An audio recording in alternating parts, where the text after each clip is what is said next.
മിശിഹായിൽ അനുഗ്രഹീതരായവരെ, ദിവ്യകാരുണ്യ ഈശോ ഈ ദിവസം നിങ്ങളെല്ലാവരെയും സമർത്ഥമായി അനുഗ്രഹിക്കുകയും അവിടുത്തെ കൃപകൾ കൊണ്ടും അനുഗ്രഹങ്ങൾ കൊണ്ടും നിങ്ങളെ ഓരോരുത്തരെയും നിറയ്ക്കുകയും ചെയ്യട്ടെ എന്നും പ്രത്യേകമായിട്ട് പ്രാർത്ഥിക്കുകയാണ്. വിശുദ്ധ യോഹന്നാന്റെ സുവിശേഷത്തിന്റെ 7-ാമത്തെ അധ്യായത്തിന്റെ 24-ാമത്തെ തിരുവചനത്തില് നമ്മൾ ഇങ്ങനെ വായിച്ച് ധ്യാനിക്കുകയാണ്: നിങ്ങൾ പുറമേ കാണുന്നതനുസരിച്ച് വിധിക്കാതെ നീതിയായി വിധിക്കുവിൻ. പ്രിയപ്പെട്ടവരെ, ബാഹ്യമായിട്ടുള്ള നോട്ടത്തിനനുസരിച്ച് വിധിക്കുന്നവരാണ് നമ്മൾ ഓരോരുത്തരും. പലപ്പോഴും മനുഷ്യരെ നമ്മൾ വിധിക്കുന്നത്, ചില കാര്യങ്ങളെ നമ്മൾ വിധിക്കുന്നത് ബാഹ്യമായിട്ടുള്ള ചില കാര്യങ്ങൾ കണ്ടുകൊണ്ടാണ്. എന്നാൽ കർത്താവ് ഈശോ മിശിഹ പറയുകയാണ് നീതിയായിട്ട് ഭരിക്കണം. എന്നാൽ കർത്താവ് ഈശോ മിശിഹ പഠിപ്പിക്കുന്നു ബാഹ്യമായ കാര്യങ്ങൾക്കനുസരിച്ച് വിധിക്കാതെ നീതിയായിട്ട് വിധിക്കുമെന്ന്. പ്രിയപ്പെട്ടവരെ, നമ്മൾ മറ്റുള്ളവരെ വിധിക്കുന്നുണ്ടെങ്കിൽ, ഏതെങ്കിലും ഒരു കാര്യത്തിനും വിധിക്കാനായിട്ട് നമ്മൾ പോകുന്നുണ്ട്, അത് ശരിക്കും അറിഞ്ഞ് മനസ്സിലാക്കിയതിനു ശേഷം മാത്രമേ വിധി നടത്താനായിട്ട് പാടുള്ളൂ. ചിലപ്പോ നമ്മൾ ചിലരെ കണ്ടിട്ട് പറയും നല്ലവരാണ്, ചിലരെ കണ്ടിട്ട് പറയും കൊള്ളത്തില്ല, ചില കാര്യങ്ങൾ നമ്മൾ കണ്ടിട്ട് പറയും മോശമാണ്. പ്രിയപ്പെട്ടവരെ, നമ്മുടെ ഉള്ളറിയാതെ എന്താണ് യാഥാർത്ഥ്യമെന്ന് മനസ്സിലാക്കാതെ നമ്മൾ ബാഹ്യമായ കാഴ്ചകൾ കണ്ടുകൊണ്ട് നമ്മൾ ഒരിക്കലും ഒരു കാര്യത്തെയും ആരെയും വിധിക്കരുത്.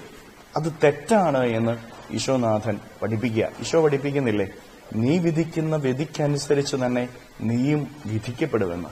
നമ്മളൊക്കെ തെറ്റായ വിധത്തിൽ വിധിക്കപ്പെടാതിരിക്കാൻ നമ്മളും തെറ്റായ വിധത്തിൽ ആരെയും ഒന്നിനെയും വിധിക്കാനായിട്ട് പാടില്ല.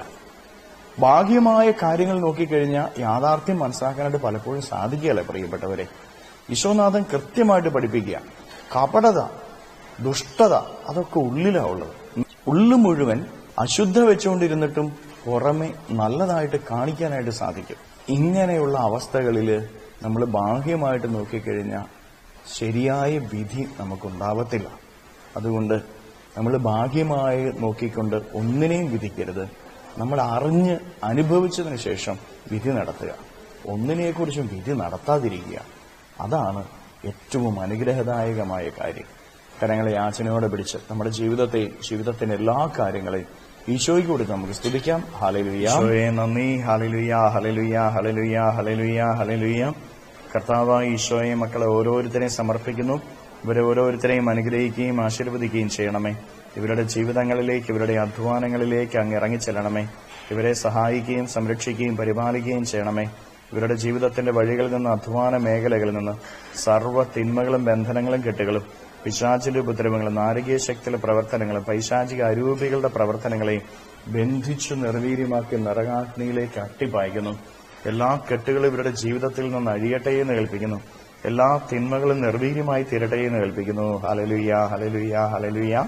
നിത്യം പിതാവും പുത്രനും പരിശുദ്ധാത്മാവുമായി സർവേശ്വരായ എന്നേക്കും ആമേൻ.